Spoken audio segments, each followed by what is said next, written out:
Dear students, good morning to all of you. Myself Yogaraj, teacher UPS खनबल. Students, पिछले video में हमने जो lesson discuss किया था वो हमने किया था क्लास 7th सब्जेक्ट ज्योग्राफी था और इसमें जो हमारा चैप्टर था वो चैप्टर नंबर 4 था एयर.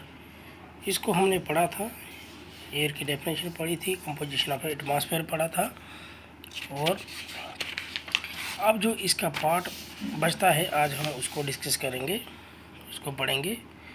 तो आज का जो हमारा टॉपिक है वो है स्ट्रक्चर ऑफ द एटमॉस्फेयर, कि एटमॉस्फेयर का स्ट्रक्चर कैसा है. हमारा जो वायुमंडल है, over atmosphere is divided into 5 layer starting from the earth surface.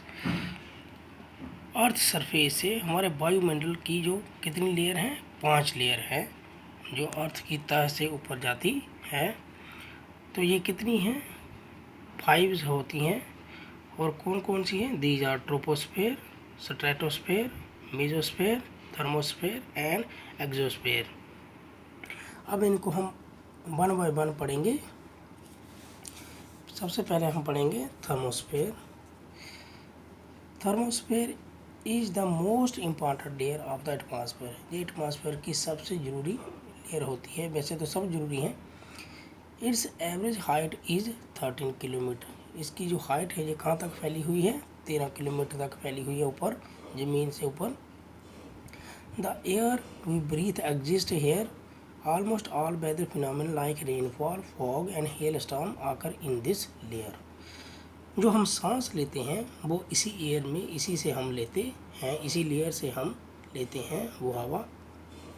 और ऑल वेदर फिनोमेना, कोई भी मौसमी जो तब्दीली होती है जैसे कि फॉग है, हेल स्टॉर्म है या रेनफॉल है, वो सब इसी लेयर के अंदर होता है. इसको हम थर्मोस्फेयर कहते हैं. नेक्स्ट जो हमारा है वो है स्ट्रेटोस्फेयर. ये सेकंड मोस्ट लेयर है. Above the troposphere lies the stratosphere. अब ट्रोपोस्फेयर के ऊपर की जो लेयर है वो कौन सी है? स्ट्रेटोस्फेयर है. It extends up to height of 50 kilometre. और ये 50 किलोमीटर तक फैली हुई है. इसकी जो हाइट है, this layer is almost free from clouds and associated weather phenomena making condition and most ideal for flying aeroplanes. इस लेयर में कोई भी वेदर कंडीशन फिनोमेना नहीं होते हैं, यानी कि क्लियर होते हैं. और ये जो एयर है ये फ्री होती है किसी भी प्रकार के बादलों से या वेदर फिनोमेना जैसे कि फॉग है, रेन है, उससे ये बिल्कुल ही क्या होती है? फ्री होती है. यहाँ पर कोई क्लाउड्स नहीं होते हैं. और ये वो लेयर है जहाँ पर हम एरोप्लेन को क्या कर सकते हैं? चला सकते हैं, या इसमें एरोप्लेन चलते हैं, इसी लेयर में चलते हैं. Stratosphere is that it contains a layer of ozone gas.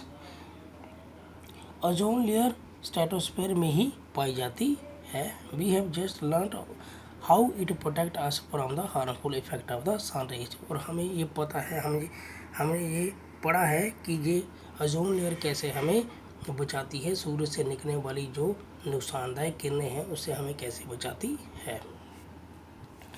Next जो लेयर है स्ट्रेटोस्फेयर के बाद ऊपर वाली लेयर, उसको हम कहते हैं मेसोस्फेयर.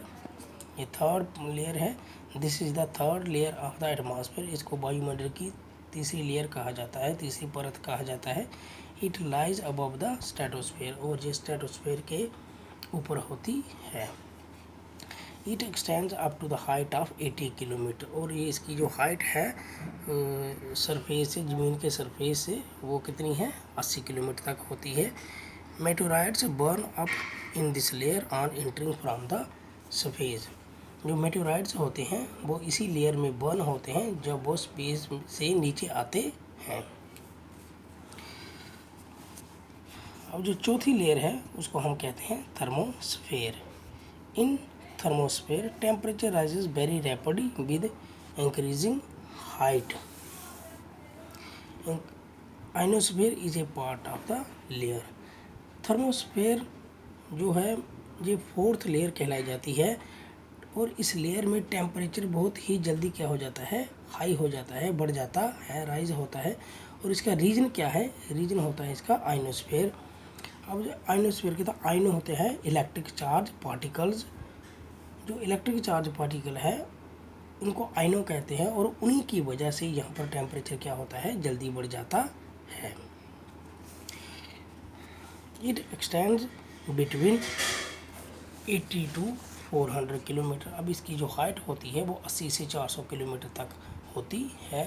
ये फोर्थ लेयर है जिसको हम थर्मोस्फेयर कहते हैं। This layer helps in radio transmission, और ये जो लेयर है ये रेडियो ट्रांसमिशन में हमारी मदद कर। In fact, radio waves transmitted from the earth are reflected back to the earth by this layer।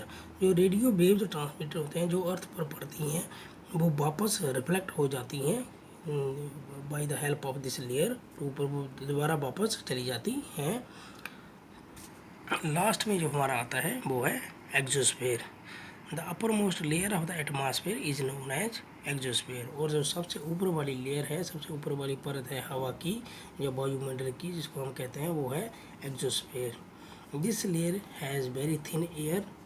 ये सबसे पतली लेयर होती है। एयर यहाँ पर एयर क्या होती है, बल्कि बहुत ही कम होती है। Light gases helium and hydrogen float into the space from here. और जहाँ पर जो हीलियम है या हाइड्रोजन है वो तैरती रहती हैं फ्रॉम इनटू द स्पेस, पर वो तैरती रहती हैं। तो डियर स्टूडेंट जी, हमने सभी पढ़ा थर्मोस्फेयर, ट्रोपोस्फेयर सबसे पहले लेयर, फिर स्ट्रेटोस्फेयर, फिर मेसोस्फेयर, फिर थर्मोस्फेयर और फिर एक्सोस्फेयर। और ये 1 by 1 आनी चाहिए और इन सिमेट्री में आनी चाहिए, ना कि आगे पीछे होनी चाहिए। अब ये इसकी डायग्राम भी बनाई गई है। ये देखिए अर्थ सरफेस है, पहले ट्रोपोस्फेयर, फिर स्ट्रेटोस्फेयर, फिर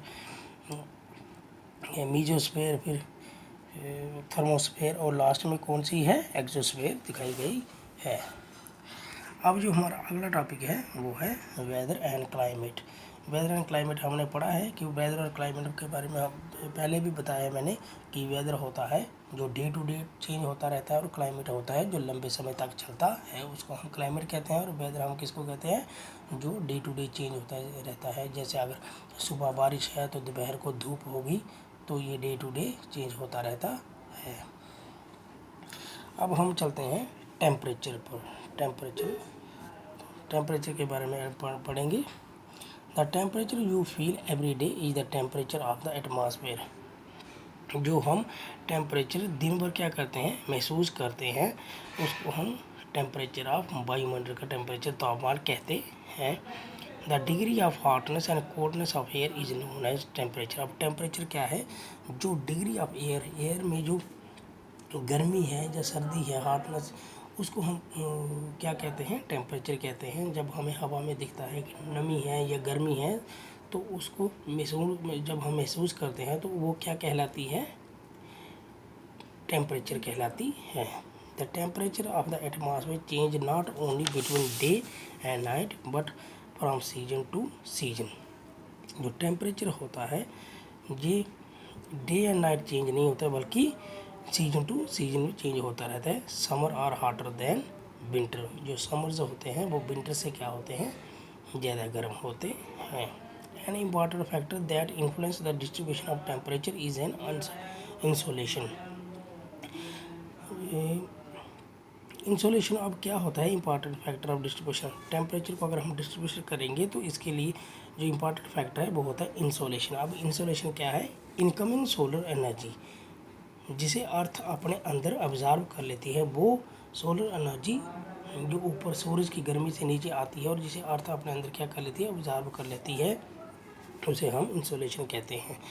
अब जब वो नेक्स्ट क्या है, insolation is the coming solar energy. The amount of insolation decrease from the equator towards the pole. अब जो अमाउंट ऑफ इंसोलेशन है वो इक्वेटर पर तो हाई होते हैं, मगर पोल्स पर ये डिक्रीज हो जाता है। The amount of insolation decrease from the equator towards the pole, therefore temperature decreases in the same manner। जी एक बजाएंगे temperature decreases in the same manner.